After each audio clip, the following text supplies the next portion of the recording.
এটাই আমরা আলাপ করছিলাম খেলা শুরু হওয়ার আগে এবং খেলা শুরু হওয়ার পরে, যেভাবে সবাই ইন্টেন্টটা শো করেছে মাঠের মধ্যে, স্পেশালি ফিল্ডিংয়ের সময়। নর্মালি এই ধরনের ম্যাচে দেখা যায় যে ফিল্ডিং একটু সবাই একটু লেজি থাকে, বাট আমার মনে হয় যে সবাই যে এনার্জিটা দিয়েছে দুই টিমেরই, এটা আসলে আমার মনে হয় যে বিপিএলের জন্য একটা ভালো প্রিপারেশন হয়েছে এবং এটা আমার মনে হয় কাজে দেবে সবারই।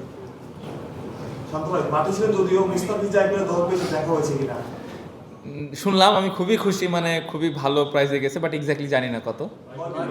ভাই এটা খুবই খুশির খবর। আমার মনে হয় যে মানে আপনাদের উচিত এখন এটারে যত ভালোভাবে প্রেজেন্ট করা যায় মানুষের সামনে। না, খুবই ভালো লাগছে। আমার মনে হয় যে এরকমই হওয়া উচিত।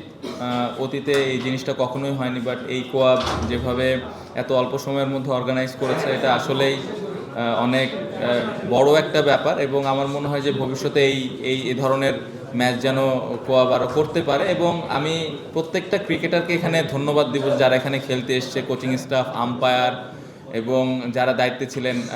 সবাই যেভাবে কষ্ট করেছে এই ম্যাচটা আয়োজন করার জন্য, এটা অবশ্যই তাদেরকে ধন্যবাদ দেওয়ার মতো। এবং আমি মনে করি যে যারা স্পন্সর ছিলেন তাদেরও ধন্যবাদ দেওয়া উচিত, কারণ এই ধরনের সাপোর্টই আসলে কোয়াবের প্রয়োজন। এবং কোয়াব এইখান থেকে ভবিষ্যতে প্লেয়ারদের জন্য অনেক ভালো কিছু করতে পারবে বলে মনে হয়। খুবই ভালো উদ্যোগ, আমি আশা করবো এটা কন্টিনিউ হবে।